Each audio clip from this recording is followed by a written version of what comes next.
ഭാര്യയെ കൊന്ന് കഷ്ണങ്ങളാക്കി മുറിച്ച് പ്രഷർ കുക്കറിൽ വേവിച്ച് ഹൈദരാബാദ് സ്വദേശിയായ മുൻ സൈനികൻ രാജ്യത്തെ തന്നെ നടുക്കുന്ന ഒരു കൊലപാതകത്തിന്റെ വിവരങ്ങളാണ് പുറത്തുവരുന്നത്. 45-കാരനായ ഗുരുമൂർത്തിയാണ് ഭാര്യയെ കാണാനില്ലെന്ന പോലീസ് അന്വേഷണത്തിൽ ഭാര്യയെ ക്രൂരമായി കൊലപ്പെടുത്തിയ രീതി വിശദീകരിച്ചത്. 35-കാരിയായ വെങ്കട്ട് മാധവിയാണ് കൊല്ലപ്പെട്ടത്. നന്ദ്യാലിലെ സ്വന്തം നാട്ടിലേക്ക് പോകണമെന്ന് ഭാര്യ ആവശ്യപ്പെട്ടപ്പോൾ പെട്ടെന്നുള്ള പ്രകോപനത്തിലാണ് കൊല നടത്തിയത് എന്നാണ് ഇയാൾ പോലീസിന് നൽകിയ മൊഴി. മാധവിയുടെ മൃതദേഹഭാഗങ്ങൾ ഭർത്താവ് ഗുരുമൂർത്തി തടാകത്തിൽ തള്ളുകയായിരുന്നു. ഇയാളെ പോലീസ് അറസ്റ്റ് ചെയ്തു. ഗുരുമൂർത്തിയുടെ അവകാശവാദങ്ങൾ പോലീസ് പരിശോധിച്ചു വരികയാണ്.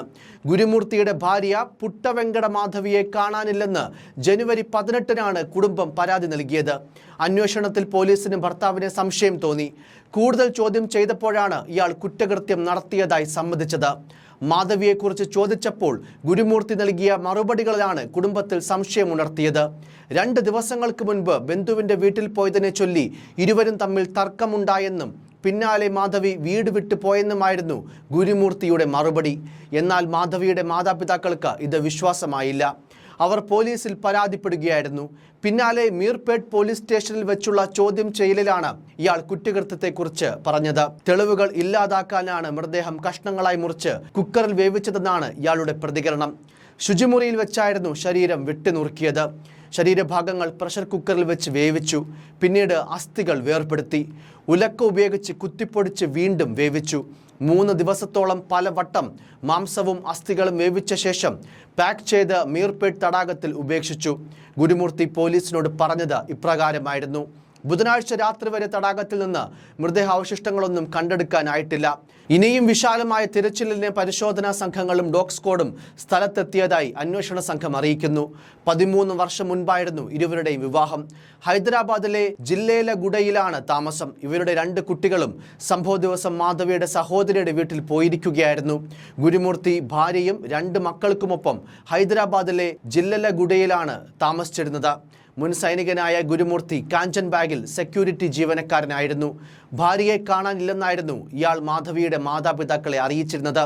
തുടർന്ന് മാധവിയുടെ മാതാപിതാക്കളും ഗുരുമൂർത്തിയും ജനുവരി 18-ന് മീർപേട്ട് പോലീസ് സ്റ്റേഷനിൽ പരാതി നൽകിയിരുന്നു. എന്നാൽ പരാതിയിൽ അന്വേഷണം നടത്തിയപ്പോഴാണ് കൊലപാതക വിവരം പുറത്തു വന്നത്. സംശയമാണ് കൊലപാതകത്തിന് കാരണമെന്നാണ് പോലീസിന്റെ നിഗമനം. തുടർന്ന് ഗുരുമൂർത്തി മൃതദേഹം കഷ്ണങ്ങളാക്കി പ്രഷർ കുക്കറിൽ പാകം ചെയ്ത് തെളിവ് നശിപ്പിക്കാൻ ശ്രമിക്കുകയായിരുന്നു. കഷ്ണങ്ങളായി മുറിച്ച മാധവിയുടെ ശരീരത്തിൻ്റെ ഒരു ഭാഗം ബാഗിൽ പൊതിഞ്ഞ് ജില്ലലഗുഡയ്ക്ക് സമീപമുള്ള ചന്ദൻ തടാകത്തിലേക്ക് എറിഞ്ഞതായി ഇയാൾ മൊഴി നൽകിയിട്ടുണ്ട്. എന്നാൽ മൃതദേഹം ഇതുവരെ കണ്ടെത്താനായിട്ടില്ല. അന്വേഷണം പുരോഗമിക്കുകയാണ്. യുവതിയെ കാണാതായതായി മാതാപിതാക്കൾ ഞങ്ങൾക്ക് പരാതി നൽകിയിരുന്നു. ഭർത്താവും അവരോടൊപ്പം വന്നു. എന്നാൽ ഞങ്ങൾക്ക് ഇയാളെ സംശയം തോന്നി. അയാളെ ചോദ്യം ചെയ്തു. അയാൾ കുറ്റം സമ്മതിച്ചു. അന്വേഷണ ഉദ്യോഗസ്ഥനായ പോലീസ് ഇൻസ്പെക്ടർ നാഗരാജു പറയുന്നത് ഇപ്രകാരമാണ്: ഭാര്യയുടെ മൃതദേഹം കുളിമുറിയിൽ വെച്ച് വെട്ടിനുറുക്കിയ ശേഷം പ്രഷർ കുക്കറിൽ പാകം ചെയ്തുവെന്നും ശേഷം എല്ലുകൾ വേർതിരിച്ച് പൊടിച്ച് വീണ്ടും തിളപ്പിച്ചു എന്നുമായിരുന്നു ഭർത്താവായ ഗുരുമൂർത്തി പറയുന്നത്. ദമ്പതികൾക്ക് 2 കുട്ടികളാണ്, ഒരു ആൺകുട്ടിയും ഒരു പെൺകുട്ടിയും. ഇരുവരും തമ്മിൽ പതിവായി വഴക്കുണ്ടായിരുന്നതായും റിപ്പോർട്ടുണ്ട്. എന്നാൽ ഗുരുമൂർത്തി പറഞ്ഞ കാരണം തന്നെയാണോ കൊലപാതകത്തിലേക്ക് നയിച്ചതെന്ന കാര്യത്തിലും നിലവിൽ പോലീസിന് സംശയങ്ങളുണ്ട്. News desk, focus news TV.